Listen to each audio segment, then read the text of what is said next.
নিয়ত পড়া কি রোজা রাখার জন্য জরুরি? রোজার নিয়ত কোনটি বা কিভাবে করব? নিয়ত তো সমস্ত ইবাদতের জন্য জরুরি, কিন্তু নিয়ত করা জরুরি, নিয়ত বলা জরুরি না। নিয়ত করা এক জিনিস আর নিয়ত বলা আরেক জিনিস।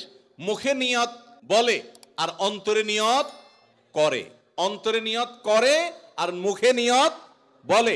ইবাদতের মধ্যে নিয়ত করা ফরজ। রোজার জন্য নিয়ত ফরজ, নামাজের জন্য নিয়ত ফরজ, কিন্তু নিয়ত বলাটা ফরজ বা সুন্নত কোনোটাই না। আমরা যে রোজার নিয়ত শুনছি, নাওয়াইতু আন আসুমা গাদান, আছে না? বিভিন্ন আপনার ক্যালেন্ডারেও লেখা থাকে, ভিত্তিহীন। নবী করিম সাল্লাল্লাহু আলাইহি সাল্লামের কোন জয়ীফ জাল হাদিসেও এরকম রোজার কোন নিয়তের কথা কোথাও বর্ণিত হয় নাই। ইসলামের নামে নকল আমল করলে সওয়াব হবে না গুনাহ হবে?